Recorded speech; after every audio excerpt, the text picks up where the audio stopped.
businesses.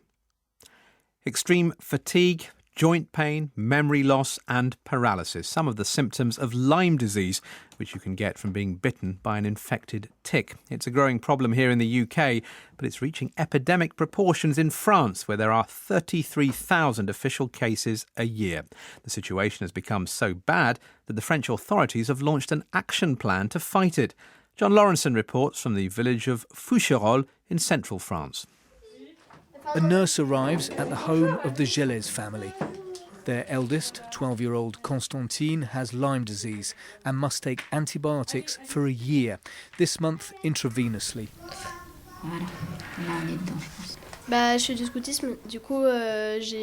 I'm a girl guide, so I get a lot of ticks in the forest. I didn't have the red ring that often appears around the tick bite when you get Lyme's disease. But then the symptoms started. My eyes hurt, my joints too. I was exhausted all the time. It was then I did a blood test and it was positive. Catch it right at the start and you can hit Lyme disease on the head with a week of penicillin.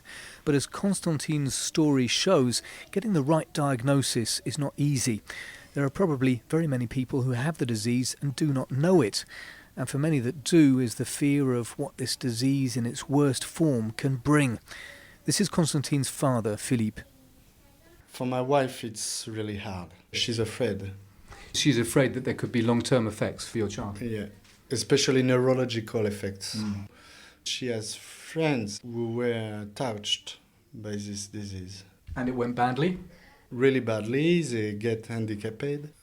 On wheelchairs? On wheelchairs. So for it's really hard to bear. That is why she has not come with us, because if she begins to speak about this, she will cry. When I go to meet Professor Prof Perronne, probably the foremost Lyme specialist in France, he's just finishing up with a patient whose condition is the one many Lyme sufferers fear most. 18 years she's been suffering from the disease, she tells me, several of those in bed. Now, thanks to Dr Perronne, she can walk, albeit with a Zimmer frame.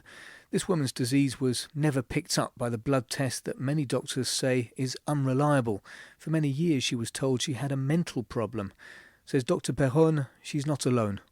It's a real scandal because you have millions of patients suffering from chronic Lyme disease or associated diseases transmitted also by ticks. They are suffering a lot. They have great fatigue, pain that is horrible. They cannot work. They have cardiac, neurologic, psychiatric, joint problems, major problems. And the physicians perform the test. They say it's negative. So they say it's in your head. You are not ill at all. It's psychosomatic. And that's not possible anymore to treat people like that. Things are changing, though. France unveiled a national plan for fighting Lyme disease last September that promises better prevention and more research and recognises the existence of a chronic form of the disease, unlike the medical authorities in the UK and the US, who remain sceptical. Everyone agrees, though, that you need to be careful. Step into woods like this one near Paris, and you can be pretty sure that lots of little creatures have smelt your presence and are crawling towards you to feed on your blood. Pierre Ecker, Vice President of the victims group France Lyme. Ticks have existed for millions of years. They sucked dinosaur blood. They don't have brains or eyes, but they do have receptors that detect changes of smell, vibrations and carbon. And that, dear listener, means you. Back with the Gélès family, it's supper time. Has Constantine's Lyme disease changed the way they see nature? I ask Philippe. Yes, he says.